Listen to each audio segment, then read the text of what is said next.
MPs have been talking about Brexit taking a toll on their mental health and how sympathetic you might be. Here are the thoughts of three members of Parliament. This is Hugh Merriman, Anna Turley and Andrew Percy.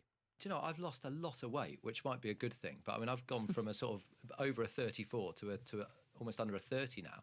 So, and actually that's purely down to what's going on. So, today I'm getting a heck of a lot of abuse because of the way I voted yesterday, even though I tried to explain the way I voted. I'm betraying Brexit. I'm the Chancellor's tea lady, according to leave.eu, and they're actually sort of trying to get me deselected. And then you just get this sort of vile abuse, and then someone off the back of that tea lady shout was talking about sort of those involved in treason used to be sort of taken outside and lined up and shot, and now they're just paid vast salaries. I've started seeing a counsellor myself this year because actually I've just realised I need to get sort of proper control in my life. So, I mean, that's a good thing. Leave protesters outside, and I wound down my window to show the police my pass, and someone just shouted "traitor" at me, and I thought this sums it up. I've been screamed at as a traitor on one side, and then had an argument with somebody wearing a snorkel on the other side of the bed. Living the dream. I just thought, yeah, exactly. Is this why I really came into politics? But the serious point of it is I do think it has quite an effect. I have shouted at more of my colleagues and said things to them and used fruitier language than I normally use at them because I'm so frustrated by this whole thing. But I think it is having a mental health impact on so many colleagues. I mean, I'm certainly. I think we're probably all, quite a few of us would probably admit we're drinking more than we should do. You probably just think, I just need a glass of wine or a beer. And eating a bit more, which I certainly don't need to do. But I think it is, and not sleeping as well. The number of colleagues I speak to just say, look, I'm just knackered the whole time. Walking my dog or going to my constituency surgery or just walking from a car to a car park, you find yourself looking around. We've had someone come into the office and shout at my stuff, and you start to, those things dominate. Hugh Merriman, as I said, speaking on 5 Live Drive, Andrew Percy and Anna Turley on the 5 Live podcast Brexit Cast. Well, if you're feeling stressed, only one person to speak to, and it's the Chief De-Stressing Officer of the Stress Management Society, and that man is Neil Shah. Good morning, Neil. Good morning, Chris. How are you? Very well. I guess you have to be zen all the time with a title like that, right? People expect that, yes. Yeah, I'm sure they do. It's not always the case. Must be quite stressful in itself, I would have thought. Now, look, they were talking about sort of classic symptoms there, weren't they? Feeling exhausted all the time, eating more, drinking more. What do you make of them being so honest about what this is all doing to them at the moment? Well, firstly, I am glad that they're being honest about it because they're not the only ones going through this. We live in a world of what's known as VUCA, which stands for volatility, uncertainty, complexity and ambiguity. We don't know what's going to happen next. They represent a system which has, to a degree, failed us, and people are looking for someone to blame. So obviously, that's why a lot of people are venting at the system and representatives of the system. But I can understand from their perspective that they were working towards a deadline. It's like kind of working on a school project or a work deadline. You kind of put everything in to get to a particular point. And if that point passes and you haven't accomplished the task at hand, then you're in this space where I've got nothing left because I gave it all to get to that point. So I can understand where, particularly now we're post 29th of March and there's still no solution.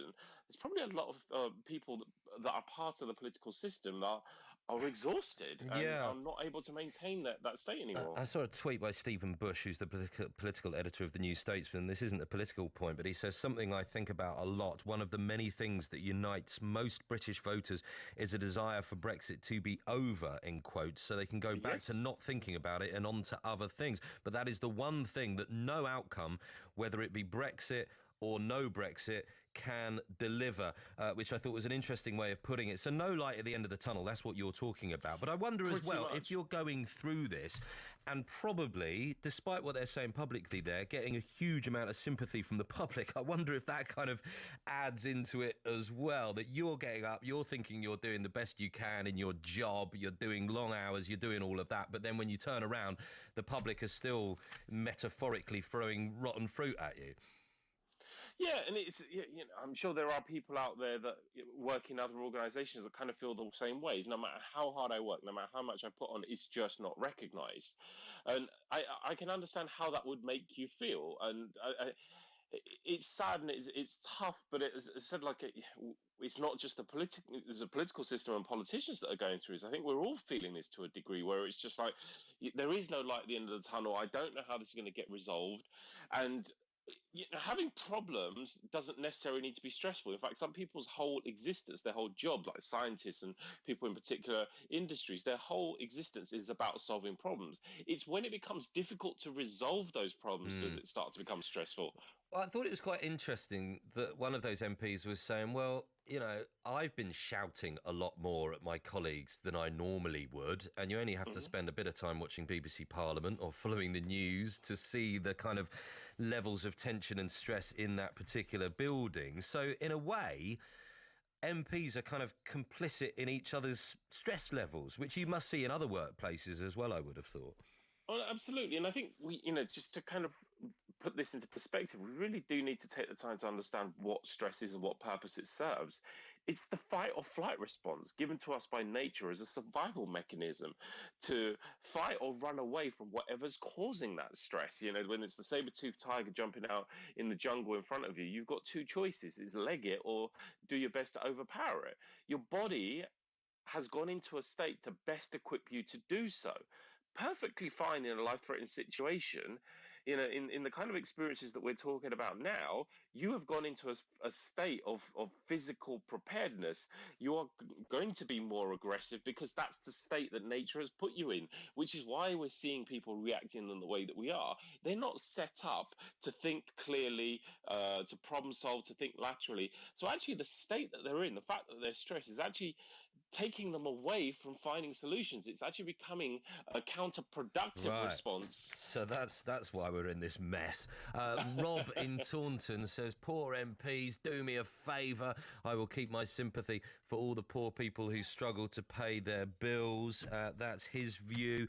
Have you had many members of the public approaching you? Because there has been this talk of there being anxiety levels increasing around Brexit. People unable to sleep properly and all, weighing them down a little bit. I don't know if that's been reflected with people getting in contact with your society.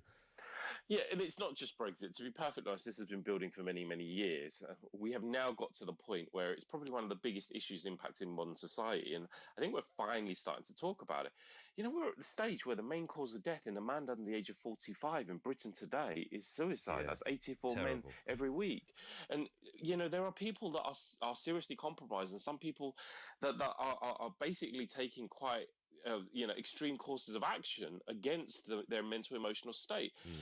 It's too little too late for us to be kind of having the conversations that we're having, and I'm grateful for certain people in society like Prince William, Prince Harry, that have been doing a lot of work to raise awareness of this. People like Rio Ferdinand, who's been talking quite openly and publicly about his own experiences that are really helping to destigmatize this subject. But we really need to do much more. We also got to bear in mind that now, according to the World Health Organization, for 15 to 29-year-olds, suicide again is one of the most common issues on the planet. Most common reasons for death. We need to take more action, and the first step is to talk about it. Is for it not to be seen as a sign of weakness, or that we can't cope. Just like with a physical injury, like if you get the proper treatment and rehabilitation, you recover. Yeah, but you're right though, Neil. I mean, being talked about more, isn't it? We talk about it increasingly on 5 Live and such like, but people who are in that kind of position, I guess, it's acknowledging, talking to other people, knowing that organisations are out there that can help. Your GP, the Samaritans, if you need someone to talk to. Neil, really good to speak to you. Thank you very much indeed for your time. All the best to you. Neil Shah, Chief De-Stressing Officer of the Stress Management Society. It's 5 minutes to 7.